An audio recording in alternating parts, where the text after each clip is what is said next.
फिलहाल जिस प्रकार की सुर्खियां चल रही हैं, चर्चा में है कि इजराइल के द्वारा हमास के ऊपर फास्फोरस बम का उपयोग किया गया है। सबसे इंपॉर्टेंट जो अपडेट्स है उसमें यही है, फास्फोरस बम जिसे कि सामान्यतः सिविलियंस पे उपयोग नहीं किया जाता, सिविलियंस पर उपयोग करना जिसे एक वॉर क्राइम कंसीडर किया जाता है, ऐसा माना जा रहा है कि इजराइल के द्वारा गाजा पट्टी के ऊपर इस फास्फोरस बम का उपयोग किया गया है। उसी के साथ साथ हमास ने धमकी देते हुए इजराइल को वीडियो जारी किए हैं कि यदि आप हमारे ऊपर और गोले दागेंगे तो हम अपने सोशल मीडिया अकाउंट्स के माध्यम से जिन्हें हमने कैप्चर किया है, जिन्हें हमने अगवा कर लिया है, उन्हें मार मार कर उनका वीडियो डालेंगे। यानी इधर से तुम हमला करोगे, हम बकायदा लाइव स्ट्रीमिंग के माध्यम से तुम्हारे इजरायलियों को जिन्हें हम पकड़ कर लाए हैं उन्हें मार मार कर वीडियो डालेंगे। तो दोनों लोग इस प्रकार के अपडेट्स के साथ चल रहे हैं। आपको याद होगा कल भी हमने बताया था कि हमास के खिलाफ ऋषि सुनक यानी कि यूके के पीएम का बयान आया था, अमेरिका की तरफ से बयान आया था कि वो इजराइल के साथ हैं, साथ ही साथ यूएस ने इनके लिए पूरी तरह से आर्म्स सेंड कर दिए। मेरे प्यारे साथियों, 7 अक्टूबर 2023 को जब यह युद्ध शुरू हुआ तब से लेकर के अब तक के अपडेट्स में जहां जहां पर फाइट्स हुई उनकी सुर्खियां हमने आपको बताई हैं। कहा है कि इजरायली सेना ने सीमा पर कब्जा स्थापित कर लिया है, लेकिन जब सुर्खी निकल कर आई कि हमास को कंट्रोल करने के लिए इजरायली सेना के द्वारा फास्फोरस बम का प्रयोग किया गया, तो चर्चा हुई कि फास्फोरस होता क्या है। इसके बारे में थोड़ी रिसर्च हुई, पता चला कि यह एक रंगहीन केमिकल है, बेहद जहरीला है, इसका धुआं काफी घातक है। इसके उपयोग के करते ही वायुमंडल में ऑक्सीजन की कमी हो जाती है, तापमान में 2760 डिग्री तक का तापमान पहुंच जाता है। ऑक्सीजन की कमी से लोग दम घुटने से मरने लगते हैं। फास्फोरस बम का उपयोग हाल ही के अंदर किया गया है इजराइल के द्वारा। इस प्रकार की कुछ तस्वीरें निकलकर आई जिनके वजह से यह कहा जा रहा है कि इजराइल उन गाजा पट्टी के क्षेत्रों में इसका उपयोग कर रहा है जहां पर रिहायशी इलाका है। ऑलरेडी इजराइल के द्वारा गाजा पट्टी क्षेत्र में पानी, बिजली, रसद आपूर्ति सब बैन कर दी गई है और जो वायुमंडल में उपलब्ध ऑक्सीजन है उसको ये कंटेमिनेटेड करने के लिए इस प्रकार से फास्फोरस बम दाग रहा है, जिसकी वजह से ऑक्सीजन की कमी हो जाएगी और यहां रह रहे लोग मुश्किल से 2 दिन के अंदर ही उन्हें बहुत सारी दिक्कतों का सामना करना पड़ जाएगा। कहा गया है जिन्हें भी क्रॉस करके जाना है, मिस्र वाली साइड निकल जाइए, इजिप्ट वाली साइड निकल जाइए या समुद्र के रास्ते बाहर हो जाइए। अब इस जगह को इजराइल पूरी तरह अपने कब्जे में करना चाहता है। हालांकि इन सभी चीजों में इतना आसान जो चीजें हैं उतना आसानी से दिख नहीं रही हैं। कई मीडिया हाउसेज में दिखाया जा रहा है कि हमास के हमले अभी भी जारी हैं, हमास अपने लेवल पर अभी भी गोले दाग रहा है। क्या हो रहा है ये अपडेट जैसे जैसे आते जाएंगे हम आपको देते चले जाएंगे। हमारा तो सवाल अल्टीमेटली एक ही चीज पर निकल कर आता है और वो ये है, नेतन्याहू के द्वारा बताया गया कि कितना हैवानियत इन लोगों ने की है, आईसिस से भी बेकार लोग हैं, किस प्रकार से इजराइल पर और तरफ से हमले हो रहे हैं। हमारा आज का सबसे बड़ा मुद्दा है वो ये है कि अमेरिका ने हाल ही में अपने द्वारा बकायदा इजराइल को, आप यहां पर देख सकते हैं उतरते हुए हैवी ड्यूटी इक्विपमेंट्स को अमेरिका के द्वारा भेजे गए ये सारे की सारे वेपन्स इजराइल पहुंच चुके हैं। इजरायली डिफेंस फोर्सेस के लिए, मिलिट्री ऑपरेशंस के लिए अमेरिका के द्वारा भेजा गया जहाज पहुंच चुका है। आप यहां पर बहुत सारे हेलीकॉप्टर्स को खड़ा हुआ देख सकते हैं। अमेरिका की डिफेंस फोर्सेस इजराइल की मदद करने के लिए अपने वेपन्स लेकर पहुंच चुकी हैं। बड़ा सवाल है कि अल्टीमेटली कुछ भी हो, अमेरिका तुरंत बाहर कैसे आ जाता है और विशेष रूप से इजराइल के लिए बाहर क्यों आ जाता है? आज से नहीं, हमेशा से। और तो और बेंजामिन नेतन्याहू भी अपडेट दे रहे हैं पोटस को, यानी कि प्रेसिडेंट ऑफ यूनाइटेड स्टेट्स को, कह रहे हैं कि साहब ये लोग आईसिस से भी बुरे हैं और इनको उसी तरीके से ट्रीटमेंट मिलना चाहिए। ठीक है साहब। इन सभी चीजों के बीच में चर्चा निकल कर आती है कि फिलिस्तीन के अंदर दिक्कतें हैं, लोगों को जो भी पहुंचाने की रसद आपूर्ति है वो दिक्कत कर रही है। भारत की तरफ से जो लोग वहां फंसे हुए हैं उनके लिए कंट्रोल नंबर जारी कर दिया गया है। तो चलिए शुरुआत से करते हैं सारी जानकारी। ये मैंने दिया आपको अपडेट के साथ अब बड़ा प्रश्न, अमेरिका पहले क्यों आता है और अमेरिका के साथ साथ सहयोगी क्यों आते हैं? इस सहयोगियों को समझाने के लिए आज के आधुनिक जो इतिहास आप लोग उठते हैं, पढ़ते हैं, उसकी कहानी कहीं ना कहीं इस तस्वीर से शुरू होती है। ये जो मैं आपको मैप दिखा रहा हूं, समझिएगा कि अगर आपको ये मैप समझ में आता है तो आज की लड़ाई समझ में आ जाएगी और आज की लड़ाई में अमेरिका का रोल या वेस्टर्न वर्ल्ड का रोल समझ में आ जाएगा। आप और हम जब भी इस तस्वीर को देखते हैं तो कहते हैं कि पहले ये जो हरा रंग दिख रहा है, ये हरा रंग हुआ करता था फिलिस्तीन का, यानी कि ये देश पूरा पूरा फिलिस्तीन हुआ करता था। और यरूशलेम वाले जो लोग हैं, जिन्हें जूज कहा जाता है, यहूदी कहा जाता है, वो कुछ पॉइंट्स में जो यहां पर छेद छोटे छोटे दिखाई दे रहे हैं, बस इतने से ही हुआ करते थे। धीरे धीरे 1948 में ये जो हरे रंग के लोग बाग हैं ये सिमट कर रह गए इतने से क्षेत्र में, जिसे आप वेस्ट बैंक कहते हैं और गाजा पट्टी कहते हैं। 1967 के अंदर जब युद्ध चला तब ये और ज्यादा बुरी स्थिति हो गई, सिंक्रोनाइज्ड हो गए।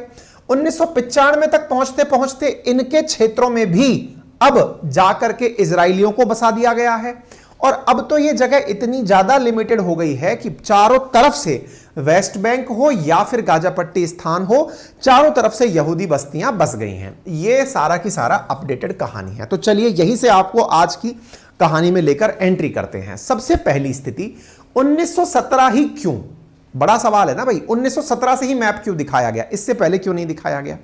घटना है प्रथम विश्व युद्ध की। प्रथम विश्व युद्ध की क्या घटना है? 1914 से लेकर 18 के बीच में प्रथम विश्व युद्ध चला था। प्रथम विश्व युद्ध में एक तरफ वो राष्ट्र थे जो जर्मनी के साथ थे और एक तरफ वो राष्ट्र थे जो ब्रिटेन के साथ थे। जर्मनी और ब्रिटेन फिलहाल के लिए हम लोग मानकर चलते हैं कि यही दो लोग थे जो आपस में एक दूसरे से उलझ रहे थे। ठीक है साहब, जर्मनी और ब्रिटेन की जब हम बात करते हैं तो जर्मनी ने अपने द्वारा जब युद्ध हारा, भाई अपने द्वारा तो क्या, ब्रिटेन ने ही हराया, लेकिन ब्रिटिशर्स ने 1917 में एक डिक्लेरेशन कर दिया। और क्या कर दिया? बेल्फोर डिक्लेरेशन के नाम से एक डिक्लेरेशन किया जिसमें यह कहा गया कि जो यहूदी हैं उनके लिए एक अलग देश हम लोग देंगे। और कहां देंगे? बोले फिलिस्तीन में उन्हें हम अपना एक अलग देश देंगे। अब आपका दिमाग अचानक चमकेगा। युद्ध लड़ रहा जा रहा है यूरोप में, यूरोप के किसी दो देश आपस में युद्ध लड़ रहे हैं, अचानक डिक्लेरेशन होता है कि फिलिस्तीन में हम जाकर के तुम्हें एक नया देश देंगे। ये क्या कहानी है? चलो इसको भी थोड़ा डिटेल में समझ लेते हैं। देखिए, शुरुआत में जब प्रथम विश्व युद्ध हुआ तो ब्रिटिश फोर्सेस ने ऑटोमन एम्पायर को हराया था। ऑटोमन एम्पायर क्या था? एक समझिए मुस्लिम डोमिनेटेड एम्पायर था, साम्राज्य था, जो कि अरब वर्ल्ड और टर्की वाले क्षेत्र के आसपास के क्षेत्रों में और फिलिस्तीन के क्षेत्र में अपना कब्जा रखता था। प्रथम विश्व युद्ध के अंदर ब्रिटिशर्स के द्वारा ऑटोमन्स को हराया गया था और जिनको हराया जाता था उनके क्षेत्रों पर विजेता के द्वारा कब्जा कर लिया जाता था। विजेता कौन था? ब्रिटेन था। ब्रिटेन ने कब्जा किस पे कर लिया था? फिलिस्तीन पर कब्जा कर लिया था। इसी कारण से एक ब्रिटिश मैंडेट जारी हुआ और उस ब्रिटिश मैंडेट में फिलिस्तीन को, जो कि कब्जा करके ब्रिटिशर्स ने अपने पास ले लिया था, वो जगह, कब्जे की जगह यहूदियों को देने का ऐलान कर दिया था। चलिए साहब, ये बात तो आपको सुनाई दे गई, लेकिन अब यहीं से दूसरी कहानी लिखी गई। ब्रिटिशर्स ने, देखिए इस पूरी दुनिया में जितने भी कॉन्फ्लिक्ट्स आज आप देखते हैं उनमें से 99% कॉन्फ्लिक्ट्स ऐसे हैं जिनकी जड़ ब्रिटिशर्स हैं, जिन्होंने ही इस पूरे की पूरे बवाल को जन्म दिया है। अब आपके दिमाग में फिर एक सवाल बनने लगेगा, और वो सवाल क्या होगा कि साहब ये तो समझ में आ गया कि ब्रिटिशर्स को ये जगह दी गई थी, ब्रिटिशर्स जीत चुके थे इस जगह को और इन्होंने कहा यहूदियों को दे देंगे, तो क्या तुरंत मिल गया था क्या यहूदियों को? यही तो कहानी है सारी की सारी। तुरंत नहीं मिला, लेकिन यहूदी लोग दुनिया भर से यह सोचकर कि यह जगह अब ब्रिटिशर्स के कब्जे में है, वो लोग दुनिया भर की जगह से निकल करके यहां बसने आने लग गए। भाई जब आप किसी को उम्मीदें दे दोगे कि आपके लिए एक देश होगा और आप उस समय वर्ल्ड के राजा हो, आपने उम्मीद दे दी जूइश को कि आपके लिए एक अलग देश होगा, दुनिया भर के लोग निकल के यहां बसने आने लग गए। तो ये जो शुरुआत में जो छींटे छींटे से देख रहे हो ना, ये असल मायने में ब्रिटिशर्स की उम्मीद का परिणाम है। अब आप अगर रीड बिटवीन लाइन कर चुके हो तो एक कहानी और बन चुकी थी यहां पे। क्या? प्रथम विश्व युद्ध में ब्रिटेन का जीतना और जर्मनी का हारना और हिटलर का पैदा होना, शायद उसकी भी जड़ें इसी लाइन में थी। बोले ऐसा क्यों?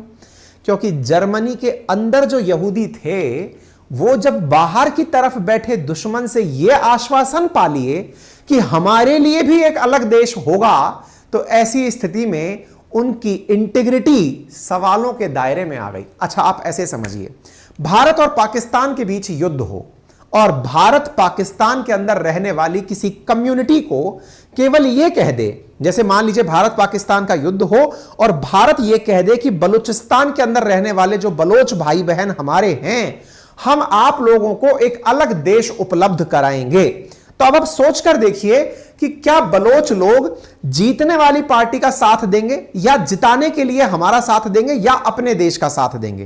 भाई जिन्हें अपना देश चाहिए वो तो उस देश जिसमें रह रहे हैं उसके खिलाफ होंगे। हुआ भी यही साथियों, हुआ भी यही। और यहां पर जूस के ऊपर आरोप लगा कि उन्होंने ब्रिटेन के बहकावे में आकर जर्मनी की युद्ध में, जर्मनी की लड़ाई में जर्मन्स का साथ नहीं दिया। यही तो कारण है जिसके चलते 1918 के बाद का जो जर्मनी बना उसमें जूस के खिलाफ नफरत थी और इसी नफरत का फायदा हिटलर ने उठाया और उस हिटलर के द्वारा जूस के खिलाफ बड़ी मात्रा में जो भी होलोकॉस्ट गैस चैम्बर की घटनाएं हुई उसमें इस घटना का बहुत बड़ा रोल है, क्योंकि उनमें एक नफरत थी अपने ही देश में रह रहे लोगों के प्रति। अब यह भी कहानी का आधा ही हिस्सा है। इस हिस्से को सुनकर के भी आपको यह लगता है अरे फिर तो देखिए क्या होता है ना, कहानी जितनी पता होती है उससे उतना ही दिमाग में विचार बनते चले जाते हैं। आपका दिमाग तुरंत सही और गलत खोजने निकल पड़ता है। जैसे इस तस्वीर को देख करके लोगों के मन में क्या आता है कि यार पहले तो फिलिस्तीनियों का इलाका था, यहूदियों ने कब्जा कर लिया, यहूदियों ने कब्जा कर लिया। अच्छा, कुछ लोग सिंपैथाइजर हो जाते हैं, फिर तो फिलिस्तीनियों की बात सही है, उनके देश पर कब्जा हुआ, क्योंकि उन्हें आधा सच पता है। फिर थोड़ा और सच खोजने निकलते हैं तो फिर पता चलता है कि नहीं नहीं नहीं नहीं नहीं, यहां पर ये फिलिस्तीनियों का भी नहीं था, ये तो ब्रिटिशर्स की जगह थी। ब्रिटिशर्स ने यहूदियों से कहा था यहां रहने आओ, तो यहूदी आ गए, तो इसमें गलती फिलिस्तीनियों की है कि उनके वो युद्ध हारे थे, तो ब्रिटिशर्स ऑटोमेटिक अपने लेवल पर निर्णय लेंगे। तो आपको आधी बात पता चली, कहां तक की कि नहीं ठीक बात तो है, ब्रिटिशर्स ने कहा था इसलिए लोग यहां आकर रहने लगे, फिर तो यहूदी कानूनी रूप से यहां आकर रहने लगे। इतनी बात पता चली। फिर मैंने आपको फिर एक और बात ऐड कर दी। फिर मैंने क्या नई बात ऐड कर दी, मैंने कहा कि नहीं भाई साहब, इसमें कहानी यह भी है कि ये जो कहानी में इसमें फिर एक और ऐड कर दी कि नहीं साहब, प्रथम विश्व युद्ध संभवतः यहूदी इसलिए हार गए होंगे। आपका दिमाग घनचक्कर होता हुआ चल रहा होगा कि कौन सही है कौन गलत है, समझ में नहीं आ रहा है। अब तक की पूरी कहानी में विलन आपको नजर क्या आ रहा है, ब्रिटिशर्स नजर आ रहे हैं कि इन्होंने यहूदियों को फंसा दिया। नहीं साहब, ऐसा भी नहीं था। यहूदियों की फिर एक और कहानी सुनिए। यहां तक पहुंचने के बाद में एक और कहानी तक चलते हैं। और कहानी क्या है, असल में इसका भी एक इतिहास है। और वो इतिहास क्या है, पहले जो ये वाला क्षेत्र मैं आपको दिखा रहा हूं, इस पर कभी यहूदियों का ही हिस्सा हुआ करता था, कब्जा हुआ करता था। यानी आज का जो फिलिस्तीन है या जो अरब वर्ल्ड है या फिर जो इजराइल है, जिस क्षेत्र को लेकर लड़ाई हो रही है, इस क्षेत्र के बहुत बड़े हिस्से पर पहले यहूदियों का ही कब्जा हुआ करता था। इनके एक राजा हुआ करते थे डेविस करके, उनका इनके ऊपर कब्जा हुआ करता था। तो अब आपके दिमाग में फिर पिक्चर जगी, बोले ये कब की बात है, ये बहुत है कम से कम 1000 साल पहले की, कि उस समय इस क्षेत्र के ऊपर यहूदियों का ही कब्जा हुआ करता था। तो फिर आपका दिमाग ऐतिहासिक रूप से जाने लगा, अच्छा इसीलिए यहूदी अपनी जगह वापस प्राप्त करना चाहते थे, इसलिए यह सब हुआ। फिर आपका दिमाग चकराएगा कि यार फिर लेकिन इनसे जगह छीनी किसने थी, तो इनसे जगह छीनी थी मुस्लिमों के द्वारा छीनी गई थी, ऑटोमन एम्पायर के द्वारा छीनी गई थी। तो आप कहेंगे अच्छा, तो मुसलमानों के द्वारा जगह छीनी गई थी, समझ में आता है, इसलिए यहूदी दौड़ करके यूरोप में बसने गए। यूरोप के किसी देश ने उम्मीदें जगाई कि मैं तुम्हारी जगह तुम्हें वापस दिलाऊंगा, तुम हमारा साथ दो, इसीलिए यहूदियों ने ब्रिटिशर्स का साथ दिया होगा, इसीलिए ब्रिटिशर्स ने उन्हें एक अलग देश दिया होगा, इसीलिए आज इजराइल है। तो आपका तार सीधा जुड़ गया। अच्छा, तो पहले यहां पर यहूदियों का शासन हजारों साल पहले हुआ करता था, वो पुरानी जगह, पूरी दुनिया में यहूदियों के लिए कोई देश नहीं था, इसलिए वो अपनी पुरानी जगह प्राप्त करना चाहते थे। सही तो हैं ये सब लोग। चलो साहब, ये भी यहां तक भी कहानी निकल गई। लेकिन इस पूरी कहानी में फिर से एक ट्विस्ट आता है। ये देश अपना बना लिए, फिर भी आज भी अमेरिका इनकी मदद क्यों करता है? भाई सवाल तो अल्टीमेटली ये है ना, वेस्टर्न वर्ल्ड इनकी मदद क्यों करता है? इसके पीछे की जो असली कहानी है वो है यरूशलम। यरूशलम क्या है, अब इसके पीछे की थोड़ी कहानी बताते हैं। देखो यहां पर एक छोटी सी जगह है जेरूशलम, यरूशलम के नाम से जिसे जाना जाता है। इसके अंदर देखो, ये इस प्रकार से किंगडम ऑफ इजराइल हुआ करता था वंस अपॉन ए टाइम। मैं आपको वहां तक लेकर चलता हूं जहां पर ये यरूशलम के अंदर की तस्वीरें हैं। होली सिटी, दुनिया में पवित्र स्थानों में से एक इसे माना जाता है। यहां पर ये जो आप देख रहे हैं, ये एक मॉस्क है, ये सब चीजें यहां पर किस तरह से हैं, अब मैं आपको वहां लेकर चलता हूं। तो देखिए आपके सामने ये यरूशलम का एक तरह से सिटी का मैप है। क्या है साहब, इसको थोड़ा सा समझिएगा। इसी इजराइल में एक जगह है जिसे पवित्र माना गया, मान लिया गया पवित्र। किसने पवित्र माना? बस यहीं से लड़ाई शुरू हो गई। जैसे आज मक्का मदीना है, आप सबको पता है कि मुस्लिमों के लिए पवित्र स्थान है। आज अयोध्या, काशी, बनारस, ये जितनी भी जगह हैं, ये आपको पता है हिंदुओं के लिए पवित्र स्थान है। ऐसे ही अगर आपको अमृतसर के बारे में पता है तो बोले सिखों के लिए पवित्र स्थान है। सबके लिए कोई ना कोई पवित्र स्थान, क्योंकि रिलीजियस आइडेंटिटी जुड़ी है वहां से। ठीक है साहब, लेकिन ऐसी स्थिति में 3 धर्म ऐसे हुए जिनका पवित्र स्थान एक ही जगह पर था। अब वो कौन कौन से थे? यहूदी, जोरेस्ट्रियंस कहलाते हैं असल में, इनका भी पवित्र स्थान यरूशलेम, ईसाइयों का भी पवित्र स्थान यरूशलेम, और मुस्लिमों का भी या मुसलमानों का भी पवित्र स्थान यरूशलेम। और सारी कहानी एक ही जगह को लेकर के तीनों धर्मों के बीच में थी। अच्छा, अर्मेनिया के जो क्रिश्चियन हैं उनका भी पवित्र स्थान यरूशलेम। अब बोले इन्होंने कैसे डिसाइड किया कि हम सबका पवित्र स्थान यरूशलेम? अच्छा, इसके पीछे इतिहास के जानकारों का मानना है कि एक व्यक्ति हुआ था जिसका नाम था अब्राहम। अब्राहम से ही ये तीनों प्रकार के धर्म निकले थे। कौन से धर्म? जोरेस्ट्रियंस, क्रिश्चियनिटी और इस्लामिज्म। ये तीनों के तीनों वहीं से निकले थे। यही कारण है कि यदि हम जोरेस्ट्रियंस की, यहूदियों की अगर बात करें तो जो हिब्रू बाइबल है उसमें भी इब्राहिम का जो वो मिलता है, जिक्र मिलता है। ऐसे ही इस्लाम में भी इब्राहिम का रोल मिलता है, और ऐसे ही क्रिश्चियनिटी में भी इब्राहिम का रोल मिलता है। तीनों ही धर्म एक व्यक्ति पर जाकर टिकते हैं। तो कुछ लोगों का मानना है कि यरूशलेम में एक इब्राहिम नाम का आदमी हुआ करता था, उसकी संतानें हुई। कुछ संतानें एक धर्म को मनाना, एक अलग आइडेंटिटी बना ली, कुछ संतानें एक अलग आइडेंटिटी बना ली, और कुछ संतानें एक अलग आइडेंटिटी बना ली। यह इतिहासकारों का मत है, लेकिन इसे भी लेकर बहुत विवाद है। लोगों का कहना है कि यह हो सकता है बाद में तीनों देश, तीनों धर्मों में शांति स्थापित कराने का कोई बाईपास रूट निकाला गया हो इतिहासकारों के द्वारा, कि अरे तुम तो सब एक ही बाबा की संतानें हो, मान लो कि तुम सब एक ही हो। लेकिन ऐसा मानता कौन है? सब लोग, इवन इस्लाम में जो शिया और सुन्नी हैं, जो पैगंबर साहब से ही कनेक्ट करते हैं, वो भी आपस में मान्यताओं को लेकर झगड़ते हैं। तो ये तो और आप ट्री को ऊपर लेकर जा रहे हो, तो ये कैसे आपस में मान ले एक दूसरे को? यही कारण है कि इस यरूशलेम में तीनों धर्मों ने अपने अपने हिसाब से अपनी अपनी जगह पवित्र डिसाइड की हुई हैं। जैसे यहां पर आप जो क्रिश्चियन क्वार्टर देख रहे हैं, जिसे कि चर्च ऑफ होली स्पल्कर कहते हैं, इसकी क्या कहानी है? इसे मानते हैं ईसाई लोग, और वो ये मानते हैं कि जो ईसा मसीह है उनको क्रूसेड्स पर यहीं चढ़ाया गया था, यानी कि ईसा मसीह को सूली पर यहीं चढ़ाया गया था, और यहीं से उनका पुनर्जन्म भी पुनः स्थापित हुआ था। साहब, ये तो हो गया चर्च ऑफ होली स्कल्पर। अब आप सोचकर देखो, जिस ईसा मसीह को मानते हैं क्रिश्चियन, उन्हें अगर यह बात पता चले कि ईसा मसीह का सबसे पवित्र स्थान यही है, कि वो यहीं पर धर्म के लिए क्रूसेड्स पर चले थे, तो भाई साहब ये तो उनके लिए बहुत ज्यादा धार्मिक मान्यता की जगह हो गई। चलिए, ये बात भी सही है। वहीं दूसरी तरफ अगर ये मुस्लिम क्वार्टर आप देखते हैं, जिसमें हरम अल शरीफ या टेंपल माउंट है, यहां पर इस्लाम वाले मान्यता के लोग मानते हैं, मुसलमान मानते हैं कि मक्का से यहां की यात्रा पैगंबर साहब ने एक रात में कंप्लीट की थी, और यहीं से उनकी बातें अल्लाह से, गॉड से हुआ करती थी। चलिए साहब, ये बात इनको लेकर के भी, क्योंकि इनके लिए भी बहुत पवित्र बात है कि यहीं से सीधी वार्ता स्थापित होती थी। ऐसे ही यहां पर डोम ऑफ रॉक आप देख सकते हैं, और यहीं के साथ में ये डोम ऑफ रॉक, और इसके बगल में Christian quarter. Dome of Rock के बगल में यहां पर एक दीवार है जिसको जूस के लिए पवित्र माना गया। कहते हैं कि जो जूस के लोग थे, जूस का जो मान्यता प्राप्त लोग थे, वो असल में यहीं से ही यहूदी धर्म का, जोरेस्ट्रियन धर्म का ओरिजिन किए थे। तीनों के क्षेत्र एक ही जगह पर हैं, और तीनों के क्षेत्र एक ही जगह पर हैं, तो सब लोग ये चाहते हैं कि इस पूरे क्षेत्र पर हमारा कब्जा हो। मुसलमान चाहते हैं हमारा कब्जा हो, और ऐसा हुआ भी। जब ऑटोमन एम्पायर आया तो यहां पर उसका कब्जा हुआ। ये क्रिश्चियन वाले चाहते हैं कि इस पर हमारा कब्जा हो, तो मुसलमानों से कब्जा छुड़ाने के लिए क्रिश्चियंस ने लंबी लड़ाइयां लड़ी, और उन्हीं लंबी लड़ाइयों को क्रूसेड्स कहा जाता है। क्रूसेड्स क्या है, अब थोड़ा सा इसको भी जान लीजिए। क्रूसेड्स असल में क्या है?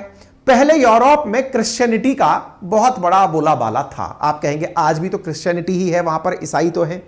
बोले साहब, आज के ईसाई और इससे पहले के ईसाइयों में थोड़ा अंतर है। बोले कैसे? पहले के ईसाई धर्मांध थे। धर्मांध का मतलब धर्म के आगे कुछ नहीं, केवल धर्म ही है और उसके आगे कुछ नहीं माना जाएगा। इतने रिलीजियस रूप से कट्टर थे कि यहां पर राजा से ज्यादा चर्च की चला करती थी। यूरोप में रहने वाले ईसाइयों को चर्च का आदेश हुआ कि आपका सबसे पवित्र स्थान यरूशलेम है, आपको वहां जाकर कब्जा करना है। बस इतना सुनकर के 60,000 से अधिक ईसाई निकल पड़े यूरोप से इस जगह कब्जा करने के लिए यरूशलेम में। कब की बात है? 1000 BC की बात है। अब आप सोचकर देखिए कितना पहले की बातें चल रही हैं, बहुत हजारों साल पहले की कहानियों में चल रहे हैं आप।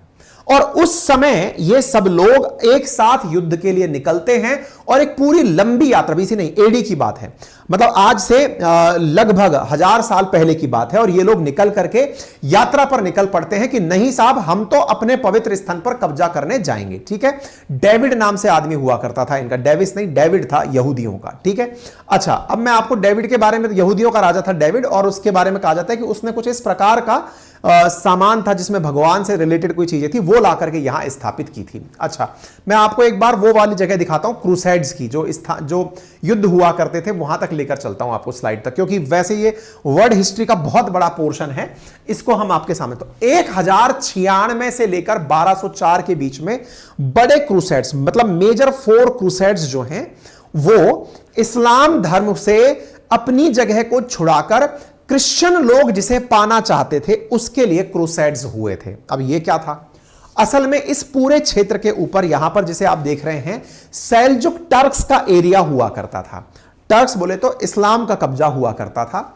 यहां से आप देखिए कितनी बड़ी ये यात्रा का मार्ग देखिए आप, यहां से तुर्की से होते हुए, यहां से होते हुए, यहां पर इस जगह पर कब्जा करने के लिए यूरोपियंस ने लंबी लड़ाइयां लड़ी हैं 1096 से लेकर 1204 के बीच में। और आपको जानकर आश्चर्य होगा, धर्म के लिए की गई इस लड़ाई में, यानी यरूशलेम पर किसका कब्जा हो इसकी लड़ाई में, लाखों लोगों की जान गई इस छोटे से टेन्योर के अंदर।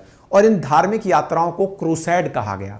भाई यीशु को याद करते हुए कि जब भगवान वहां पर ईसा मसीह जो है, जब वो क्रूज पर चढ़ गए थे, सूली पर चढ़ गए थे, तो आप भी उनकी जगह को मुक्त कराने जा रहे हो। अगर कुछ होता है तो आप धर्म की प्राप्ति करने के लिए जाएंगे। चर्च के आदेश की पालना में शुरुआती दौर में जमीन से जाते थे, फिर धीरे धीरे पानी की व्यवस्था होने लगी, तो फिर नावों से जाकर यहां पर अटैक करने लगे। अब जिनका लोकल एरिया यहां पर था, वो लोग उनके साथ आक्रमण करते थे। तो अब आपको थोड़ा सा ऐतिहासिक रूप से भी यह जानकारी पता होनी चाहिए कि यह लड़ाई आज की नहीं है।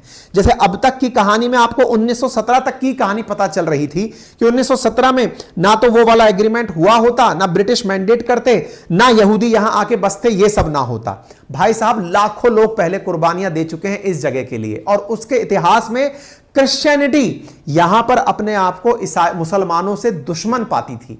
और यही कारण है कि आज जब यहूदी यहां पर कब्जा करते हैं तो यहूदियों का समर्थन इस क्रिश्चियनिटी के द्वारा इसलिए दिया जाता है कि ये लोग हमें इस जगह पर आने जाने देते हैं, जबकि ईसाई जो मुसलमान हैं, जो पूरे के पूरे अरब वर्ल्ड में बिखरे हुए हैं, पूरी तरह जिनका प्रसार है, वो यहां पर ईसाइयों के आगमन का विरोध करते हैं।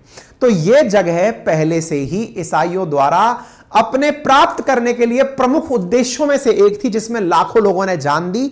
इस कारण से ईसाइयों का यहूदियों के प्रति थोड़ा सा सॉफ्ट कॉर्नर होता है कि यार तुम भी हमारी ही तरह संघर्ष कर रहे हो, तुम भी यरूशलेम चाहते हो, तो दुश्मन का दुश्मन दोस्त होता है, चलो हम और तुम एक हैं और हम यहां से अरबों को दूर रखेंगे। यानी इसका मतलब यह हुआ कि इस जगह पर मुसलमानों का कब्जा ना हो, यही इंटरनल थॉट है किसकी? इस पूरे वेस्टर्न वर्ल्ड की। अच्छा, इसमें मतलब आपको लगेगा ये आज की लड़ाई है, आज की नहीं है, ऐतिहासिक लड़ाई है भाई। इसी शब्द में अगर आपने एक वर्ड सुना हो, अब्राहम अकॉर्ड, अगर आपको ध्यान हो तो अब्राहम अकॉर्ड में जो अब्राहम शब्द यूज किया गया था ट्रंप के द्वारा इजराइल और यूएई के बीच में शांति स्थापित कराने के लिए, एक दूसरे को मान्यता दिलाने के लिए, उसमें अब्राहम शब्द क्यों यूज किया गया था? ताकि दुनिया को यह याद दिलाया जा सके तुम सब तो एक ही की संतान हो, अब्राहम से ही तो निकल करके आए हो। इस कारण से यहूदी और मुसलमान एक दूसरे के साथ प्रेम से रहें तो अच्छा है। बहुत सारी परंपराएं, रीति रिवाज एक जैसे ही तो हैं, क्यों ना एक दूसरे को स्वीकार कर लिया जाए। इसी के कारण अब्राहम अकॉर्ड आया था, अगर आप रिलेट कर पा रहे हो। ठीक है साहब, तो मेरा कहने का कुल जमा अर्थ यह है कि पहले भी इस जगह को लेकर के धार्मिक लड़ाइयां होती रही हैं। अच्छा, अब यहां पर क्रिश्चियनिटी का क्या इतिहास है, तो उसको जानने के लिए आप थोड़ा सा इसमें और जानकारी जाने तो वो इस डेविड के बारे में जाने। डेविड नाम का जो ये राजा था जिसका यहां पर लंबे समय तक शासन रहा, जिसने यहूदी राजवंश यहां पर स्थापित किया, यह जानकारी है 1000 ईसा पूर्व की। 1000 ईसा पूर्व यहां पर डेविड का शासन हुआ करता था। आज का जो इजराइल जहां डिमांड की जाती है, पहले यहां पर असल मायने में इजराइल ही हुआ करता था। डेविड के बारे में कहते हैं कि यह 1000 ईसा पूर्व जन्मा था। इसने यहूदी राजवंश की स्थापना की थी। इजराइल की सभी जनजातियों को एक राजा के अधीन किया था, वो था डेविड। यानी कि इजरायली आज जिस जगह पर हैं वो असल मायने में फिलिस्तीनियों की जगह नहीं है। ऐतिहासिक रूप से उस जगह को डेविड की जगह माना जाता है कि यह डेविड की जगह थी। डेविड ने ही यहां पर 40 साल तक शासन किया था और डेविड के बच्चों ने, सोलोमन ने भी यहां पर शासन किया था और उसने लंबे समय तक यहां पर प्रॉपर तरीके से अपने द्वारा वो एक प्रसिद्ध जो पवित्र प्रतिज्ञा पत्र है वो लाकर स्थापित किया था। यहां पर मंदिर बनवाए थे। यरूशलेम में इस प्रकार की इसने यात्राएं की थी। यानी कि डेविड के काल से यरूशलेम इसको अपनी जगह को ईसाई अपना मानते हुए आ रहे हैं। मुझे इन लोगों की लड़ाई देख करके यह याद आता है, हाल ही में कुछ समय पूर्व भारत के द्वारा अखंड भारत का नक्शा दिखाया गया था और अखंड भारत के नक्शे को कुछ लोगों ने यह कहा था कि यह अचीवेबल नहीं है, जिसमें कि अफगानिस्तान, पाकिस्तान, म्यांमार ये सब भारत के साथ दिखाए गए थे क्योंकि कभी ये भी भारत के हिस्से हुआ करते थे और ज्यादा पुरानी बात नहीं है। जिसके लिए लाखों लोगों ने कुर्बानी दे दी, वहां एक पवित्र सिटी का नाम आता है। आज भी यहूदी, आज भी क्रिश्चियन, आज भी मुसलमान एक सिटी के लिए जान दे रहे हैं। और ऐसी स्थिति में आज अखंड भारत की अगर हम बात करें तो लेके म्यांमार, बर्मा, श्रीलंका, ये सब पूरा की पूरा क्षेत्र, पाकिस्तान, अफगानिस्तान तक अगर एक होने का सपना देखा जाए तो मेरे हिसाब से इस सपने में भी कोई भी डाउट नहीं होना चाहिए क्योंकि दुनिया में इस तरह के संघर्ष हुए हैं।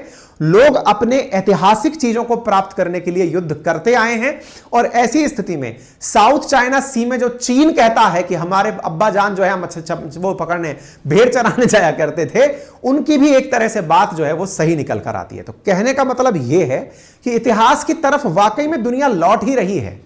चाहे फिर आप इजराइल को ले लीजिए, चाहे आप चाइना को ले लीजिए, चाहे आप भारत को ले लीजिए, चाहे आप रशिया को ले लीजिए, वो भी सोवियत काल के अपने गोल्डन एरा को प्राप्त करना चाहता है।